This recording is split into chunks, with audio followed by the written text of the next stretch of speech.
Welcome back, everyone. It's here. And today I've got some r/BestOf for you all. As per usual, I'll be reading you the posts, giving you my opinions, and I hope you do the same down in the comments below. And without further ado, let's jump right into it. This post was collected by DirectCaterpillar77, and their tagline is, "Satan is not a pogo stick." The original OP is u/puzzle-headed tart 693. Posted July 17th, 2024. I just found out that my best friend has been telling all of our friends that my boyfriend tried to cheat on me. With her. Ellen, 22 female, and I, 21 female, met through an internship 3 years ago and instantly became best friends. About a year ago, I started crushing on George, 24 male, who interns at the same company, but in a different department as us. Ellen and another one of our coworkers set us up last fall, and we really hit it off.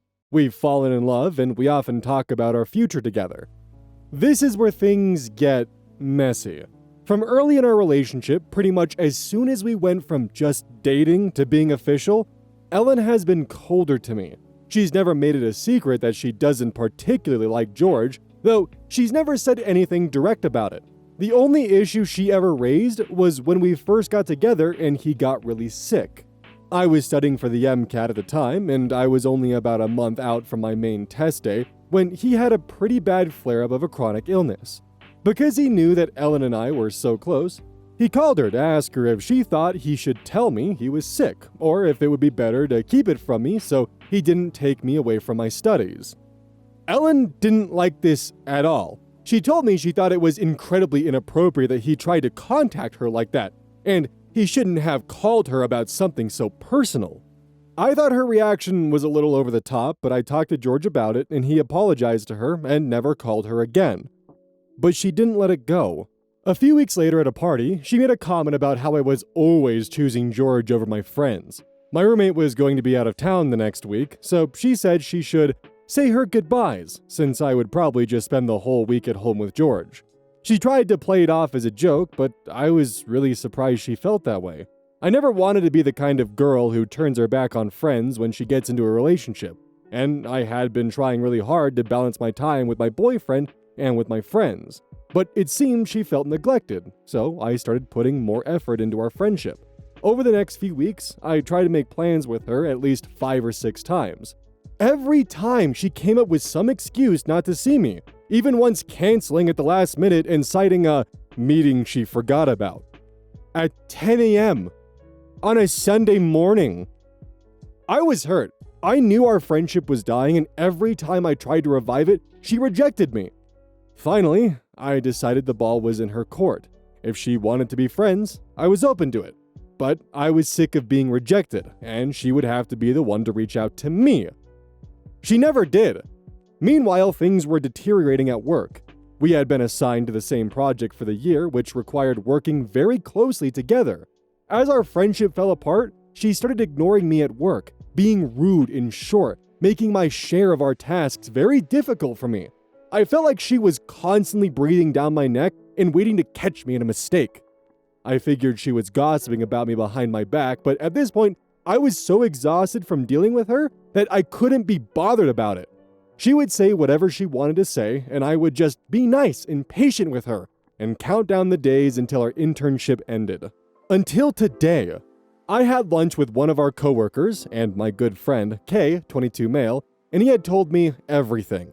Apparently, Ellen has been telling all of our coworkers and friends that George has been trying to cheat on me. With her.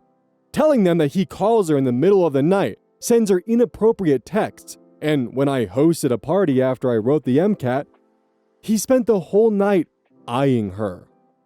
I know that none of this is true. I love George, and I know that he loves me. And even as Kay was telling me all of this, I knew that Ellen was lying. It seemed that Kay didn't believe it either. He was just telling me that he had heard. But the thought that she's been going around accusing George of infidelity makes me sick. I went straight to George's house and told him everything. I told him I didn't think for even a second that it was true. And the real betrayer is how Ellen made all of this up and spread it around. I was crushed to know that not only did Ellen say all of this, but she'd been saying it to all of my friends for months. And not one of them came to me about it. George helped me get past the hurt stage, and now all I feel is rage. Tomorrow, I'm going to call my supervisor and ask if I can work from home until the end of my contract so that I never have to see Ellen's face again. I feel so betrayed, and I just hate her so much right now. Am I overreacting? Should I be taking the high road and just keep working with Ellen as if I don't know?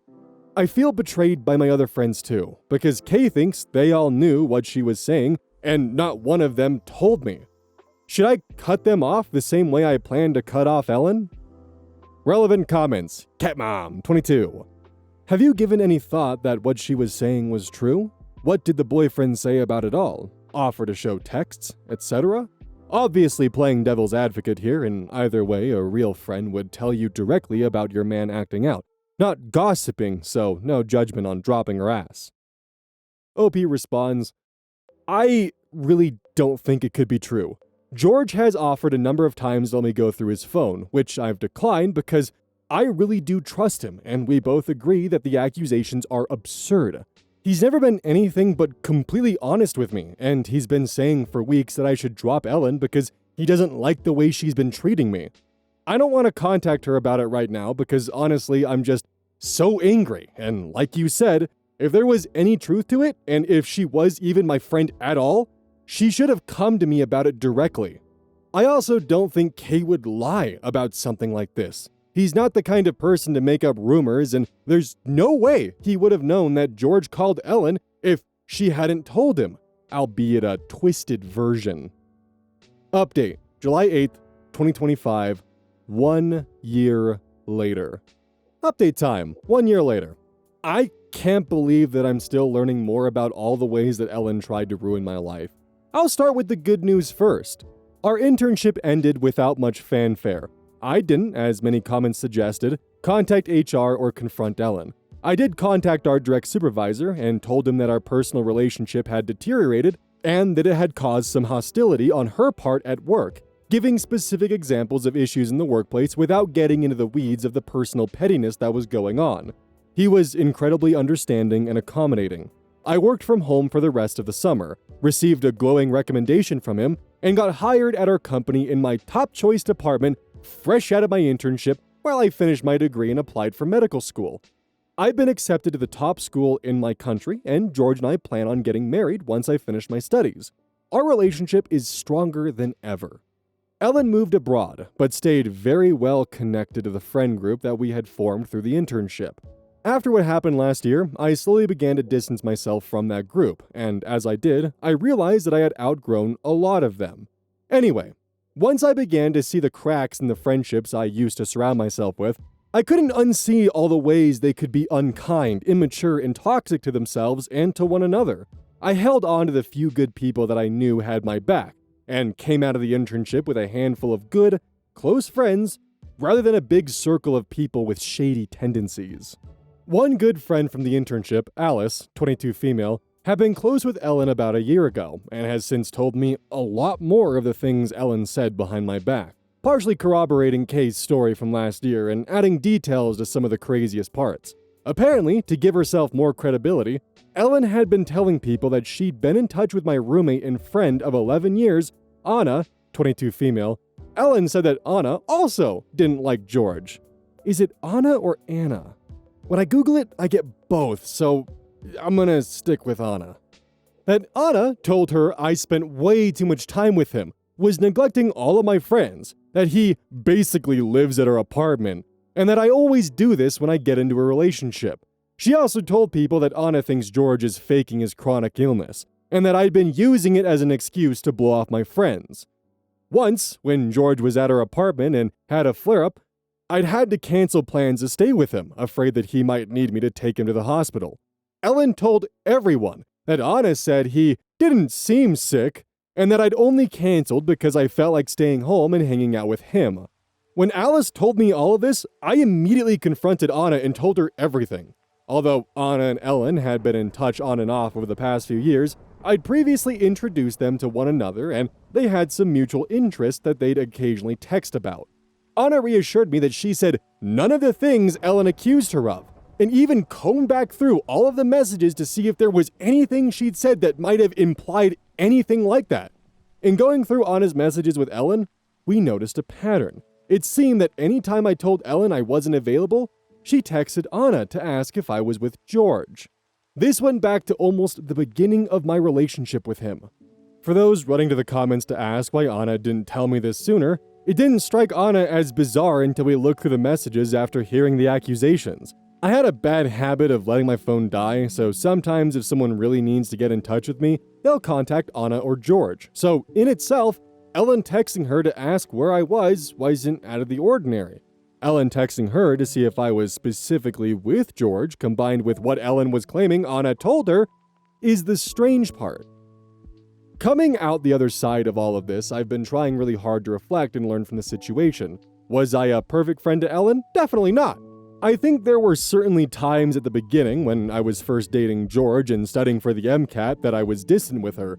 Maybe I should have tried harder to patch up our friendship in those early days by confronting her directly, or maybe I should have been more in tune with how she was feeling and addressed it sooner.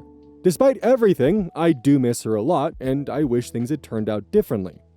But I don't think she was fair to me either. If I had withdrawn a little bit into my relationship in its early stages, she should have given me some grace and confronted me directly when she had a problem rather than going behind my back. She absolutely should not have tried to drag my name through the mud, made things difficult at work, or, worst of all, tried to destroy George's and Anna's reputation and relationships. I recently heard that Ellen is moving back to the city and tried to get a job at the company where we interned, but she was rejected by every department she applied to. Am I a bad person for feeling a little vindicated? Thanks everyone for your comments last year. I really needed that support, but now I'm just looking for any lessons to be learned. Could I have done anything differently? What can I take away from this to try and be a better friend in the future? Honestly, from your takeaway from the internship and how you've surrounded yourself with your most recent friends and choosing those who are going to stand by you, that's probably the best takeaway you could have. I mean, it was Al Capone, I think, who said that he would rather have 4 quarters than, 100 pennies when it comes to how he keeps his company. And the thing is, you had a lot going on. You had a boyfriend with a chronic illness, and you were also studying for the fucking MCAT. Like, if Ellen couldn't give you grace during that and understand that you're not at her beck and call anytime that she wanted to hang out because you were busy, that's on her. And now, when it comes to your friends, or quote-unquote friends, who heard the fact that your boyfriend was trying to get with Ellen and said nothing, or tried to warn you, or even just tried to confront you at the bullshit Ellen was spreading, true or false? I don't know if I would call those people friends, and it sounds like you've kind of had that same realization yourself. I don't think I could consider someone to be a friend where they hear some kind of damning secret about me or some kind of gossip, and they just either outright believe it, or they chalk it off as being just a lie or a fabrication, but don't inform me about the fact that that rumor is going around. Because the thing is, even if they didn't believe it, someone else might. And that someone else might continue to spread that rumor. And if they didn't inform me of it so I could nip it in the bud, that's just going to cause pain down the line. And makes them complicit in that rumor and gossip. So I think OP is 100% in the right to go from pennies to quarters and walk away. And it sounds like things have gone really well from them, and Ellen's karma is slowly drifting around to nip them where it hurts. This post was collected by Direct Caterpillar 77. Their tagline is, "Satan is not a pogo stick." The original OP is Throwaway Frisbee, posted to r/amItheasshole, June 13th, 2025. Am I the asshole for telling my father-in-law he can't hump the floor at my house or in my presence? Plus a recent update. Crazy title, and I wish it weren't true, but here we go. Unfortunately, I'm asking because I'm possibly in a stage of being gaslit, or I actually can't take a joke and I can't see it. My father-in-law, late 50s, is known for being very playful. Goofy, some would even say. Well, him, my mother-in-law, late 50s, and 3 sibling-in-laws, 20 male, 27 male, 28 female, married couple, came to stay with my husband and I at our home, 28 female, 30 male, and to see our new little one, 7 months. Well, little one was put to bed, and we were all in the living room area hanging out, doing stretches, just casually talking, when father-in-law decided it would be funny to start humping the ground. Out of nowhere. And unfortunately, it was directly in front of me, not mother-in-law. Mother and I looked at each other in shock while his children all laughed and chuckled. Father-in-law made it clear that the gesture was meant for his wife despite it being clearly in front of me, with eye contact. So he dropped it.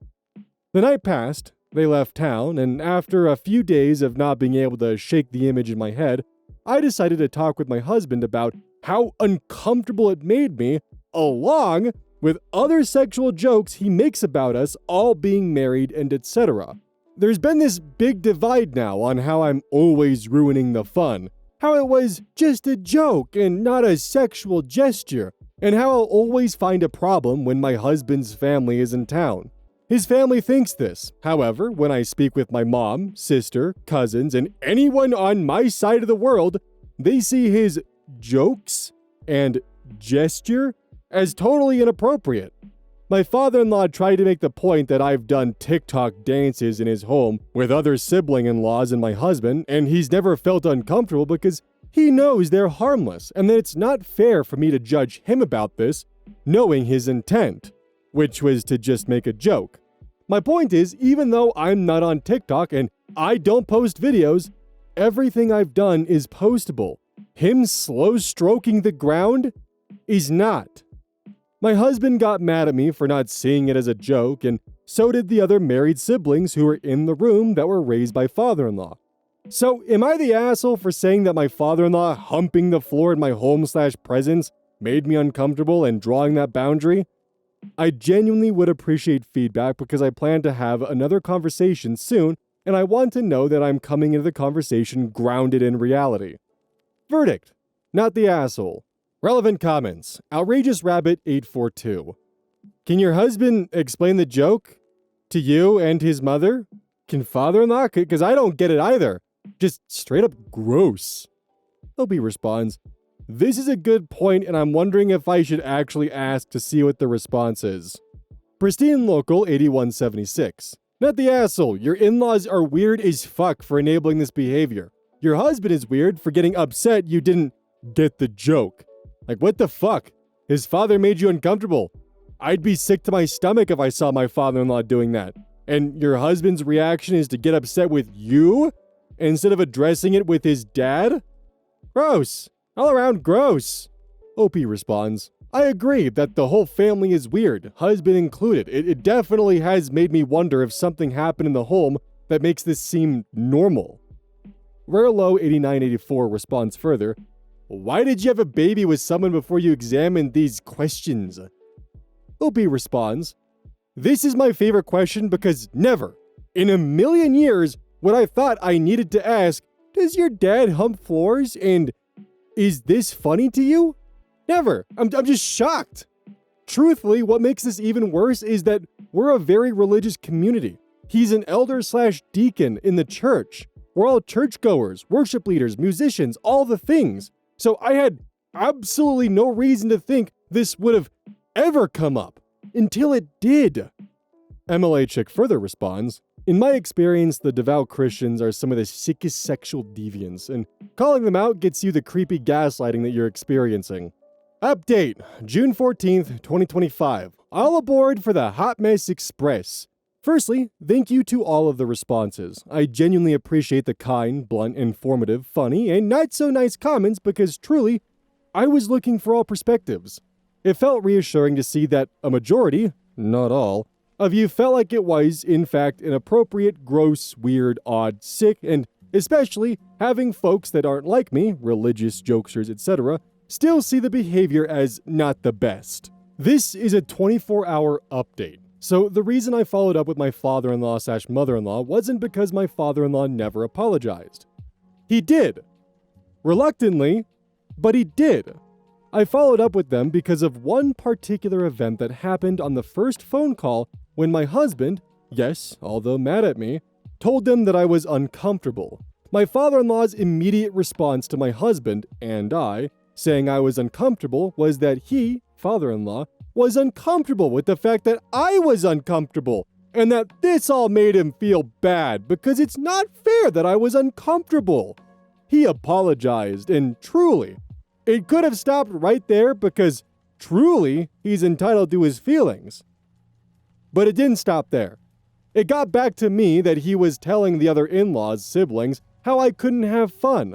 I ruin the fun when they're around. He's uncomfortable because I'm looking at him like that, and that it hurts because I don't know him better, etc., etc., etc. Stuff came up about the TikTok dances and how there was room for interpretation regarding them being inappropriate, etc. Let me clear up one thing. Imagine dances like Milky Rock, Shoot, Dougie, 2000s hip-hop. Imagine church dances that you see in African American culture, since we're religious, like shouting, praising, that. There is no twerking, jiving, or gyrating. There were maybe 6, max 8 videos, and half of them were religious-oriented. Nothing seductive, fully clothed, very appropriate. And actually, there hasn't been a video of me dancing, nor have I danced there in maybe the last 2 to 3 years. So, let's just place that there. Okay, him feeling upset wasn't a problem. It was the talking to the in-laws and word getting back to me, and me being questioned about why I can't just enjoy the moments and the jokes. It was the, why can't you be happy around them? I explained that our beliefs and values don't align to my brother-in-law, BIL, which is who came to me. But for me, this meant one thing clearly. I can't say I'm uncomfortable and that simply be received. All of the side talk, brother-in-law confirmed, showed me one thing.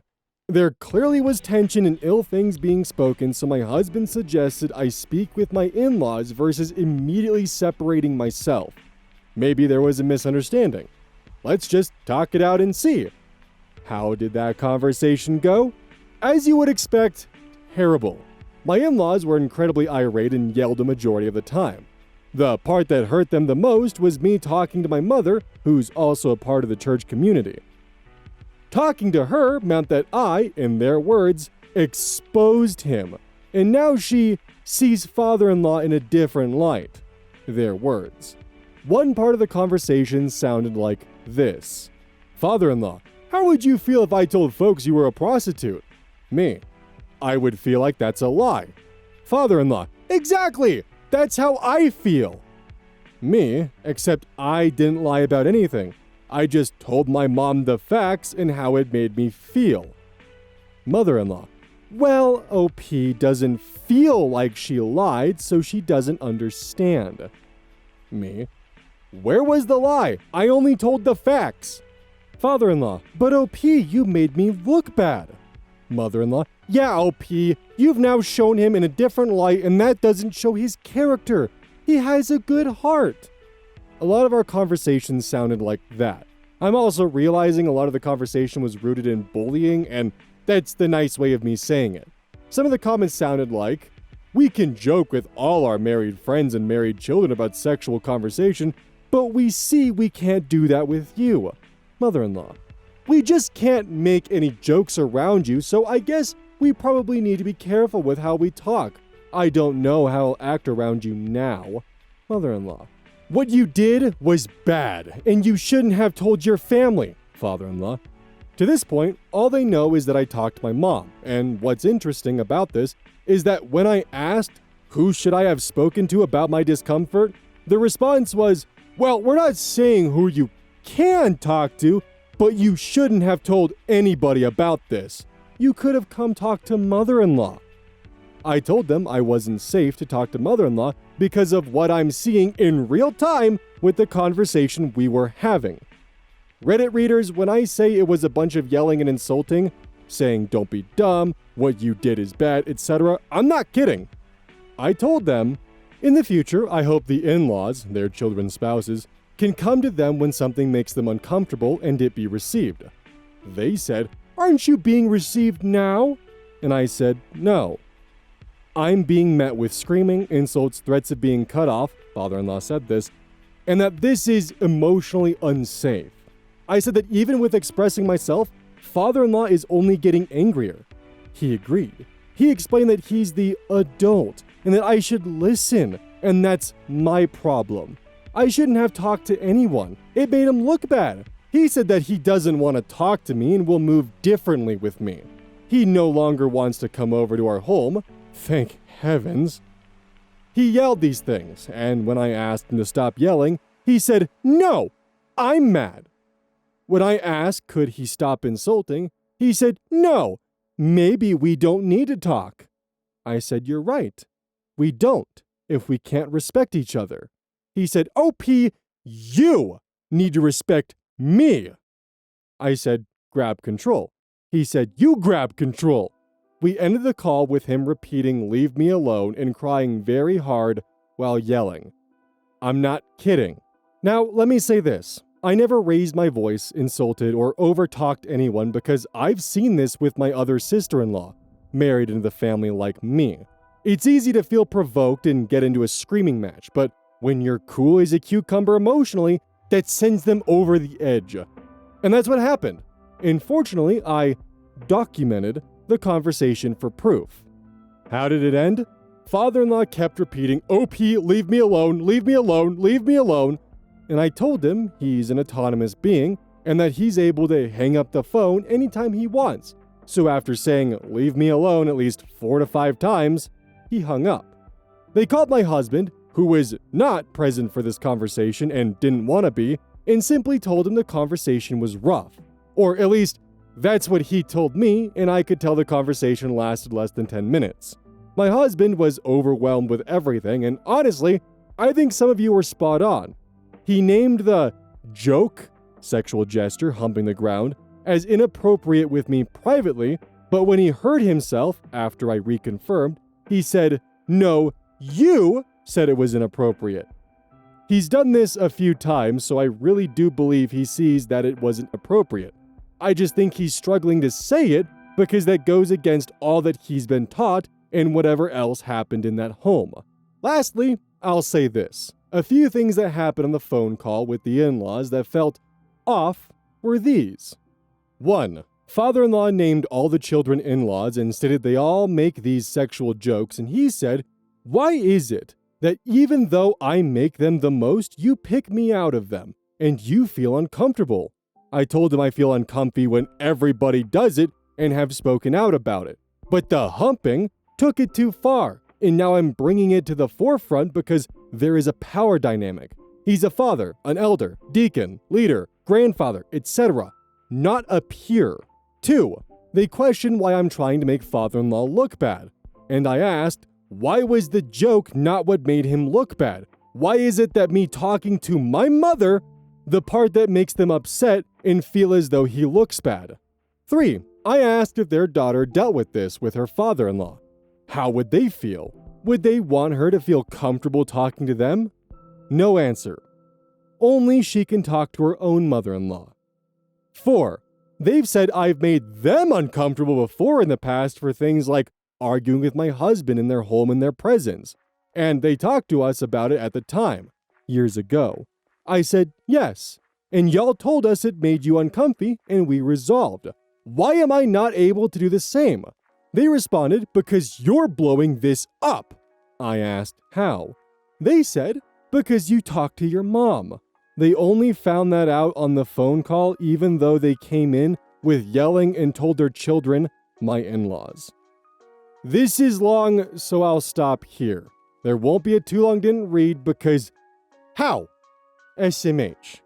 Nonetheless, ask all the questions and help me make sense of something that really doesn't make sense. I will be and am being as honest as I possibly can, and I recognize that this is a hot mess. But unfortunately, I can't make this stuff up. I'll respond to comments. Tell me your thoughts.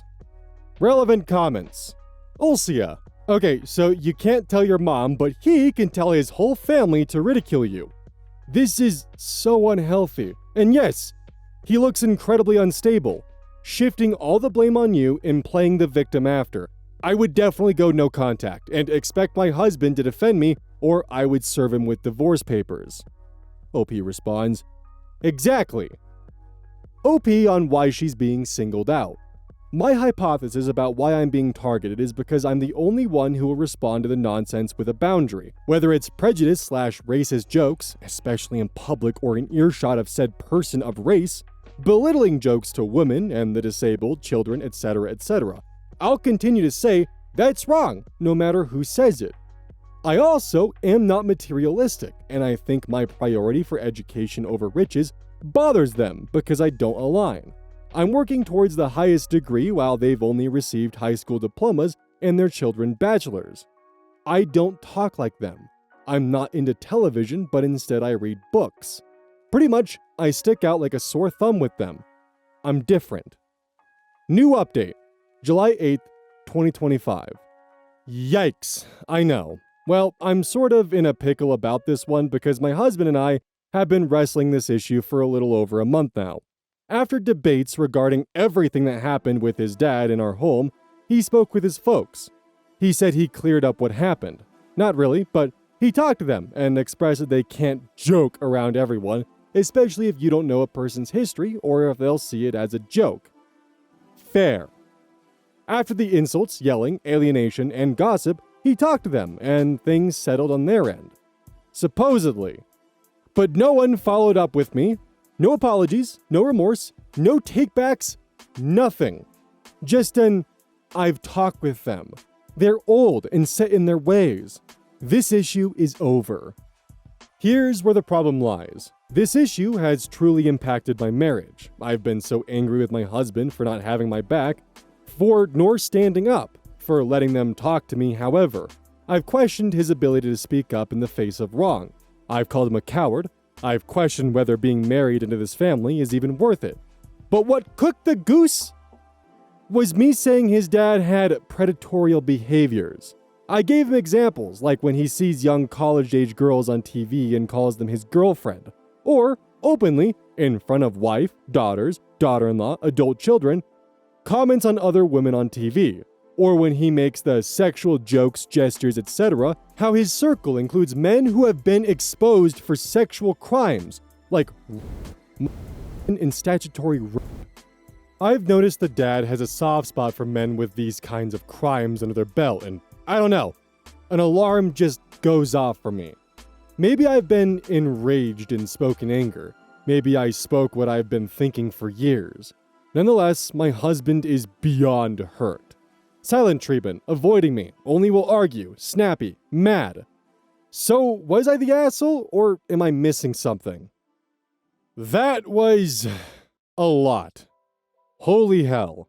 Kind of literal in this case. But rest assured, OP, the fact that your father-in-law is doing this, like, it's not because there's like a religious difference or, you know, there's some kind of weird, like, moral ambiguity in place or you just don't get it.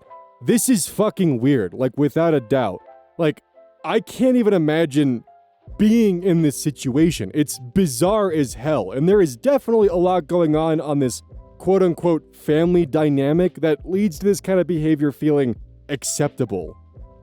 You were right to go and talk to people about this because this is bizarre, and if he's like a community leader, this kind of shit should probably be brought to light because this is fucking weird.